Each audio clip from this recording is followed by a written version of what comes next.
Olá, meu povo! Aqui é do canal Política Sem Bandeira. Já deixa um like, compartilha e se inscreva no canal e vamos juntos. O novo ato de Jair Bolsonaro na Avenida Paulista, os discursos contraditórios e o fiasco de público.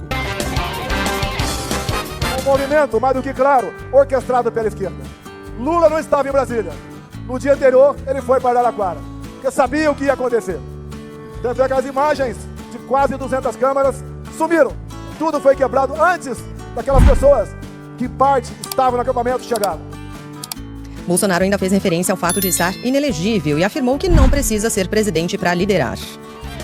Me dei 50% da Câmara e 50% do Senado, que eu mudo o destino do Brasil. E digo mais, nem eu preciso ser presidente. Não interessa onde esteja, aqui ou no além. Quem assumir a liderança vai mandar mais que o presidente da República. Com essa maioria, nós elegeremos o nosso presidente da Câmara, o nosso presidente do Senado, o nosso presidente do Congresso Nacional. Essa trilha aí ao fundo, evidentemente, foi utilizada pela própria equipe de Jair Bolsonaro. Nesse mesmo ato, o governador de São Paulo, Tarcísio de Freitas, atacou o governo Lula e disse que o Brasil não aguenta mais o PT. Nós vamos dar essa resposta no ano que vem, porque nós vamos nos reencontrar com a esperança. Nós vamos nos reencontrar com a prosperidade. Nós vamos nos reencontrar com o nosso caminho. Nós vamos nos reencontrar com aquilo que é a nossa vocação, que é ser grande. O Brasil teve um grande líder e esse líder está do meu lado. Bom, Bolsonaro tem que se decidir. O que aconteceu no dia 8 de janeiro? Porque a primeira versão era de que aquilo era um movimento de petistas infiltrados. Por isso que o Lula viajou a Araraquara, aquilo não colou. E aí virou um grupo de velhinhas com bíblias na mão que estão sendo perseguidas pelo Poder Judiciário. Também não pegou muito. Aí viraram brasileiros inconformados com a fraude na eleição de 2022 e que estão sendo perseguidos pelo STF com penas gigantescas. 17 anos porque você pichou uma estátua com um batom e não sei o que lá porque quebrou um relógio de 14 anos, ditadura do Judiciário. E agora parece que o Bolsonaro deu a volta, né? Fez todo o caminho da ferradura e voltou pro infiltrados do PT. Né? Um esquema que foi conduzido ali pela esquerda, a revelia dos brasileiros patriotas que estavam lá exercendo o seu direito de protestar. Veja, Bolsonaro teve direito de defender essa tese em frente ao juiz, ao ministro que está conduzindo o julgamento. E ele ali amarelou, ele ali pediu desculpas. E não só não encampou essa tese dos petistas infiltrados, como disse que aqueles caras eram malucos. Aqueles caras que estavam lá lutando, pedindo uma intervenção militar para que continuasse o governo do Bolsonaro.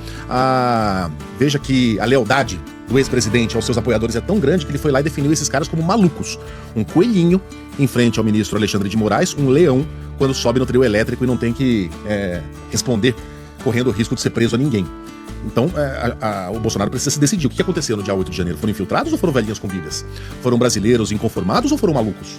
Tá confuso. A gente não tá sabendo exatamente qual é a visão do ex-presidente a respeito daquilo que aconteceu.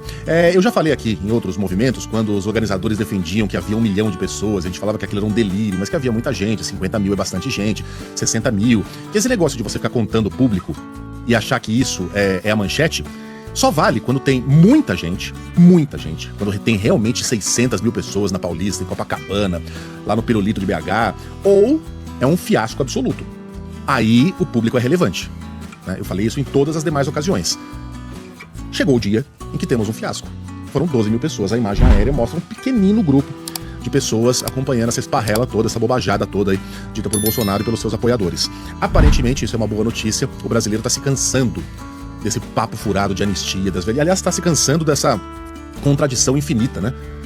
Estamos diante do quê, afinal de contas? O que é aquilo? O que o Bolsonaro acha daquilo? Quem é Jair Bolsonaro? É o machão do palanque?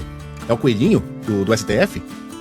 Enfim, aparentemente as pessoas estão sentindo que esse discurso não para mais em pé e estão se cansando. Seria uma ótima notícia que as pessoas fossem cuidar da sua vida em vez de ficar pedindo intervenção militar, essa bobajada, essa esparrela criminosa. Porque lembrem-se, no nosso país é crime você se reunir para pedir intervenção militar e golpe de Estado. Isso por si só é um crime. Portanto, o fiasco de público, eu jamais usei essa expressão nas demais manifestações de Bolsonaro na Paulista ou em Copacabana, mas dessa vez dá pra usar sim. É um sinal de que talvez estejamos próximos a virar essa página, que é uma ótima notícia para uma segunda-feira.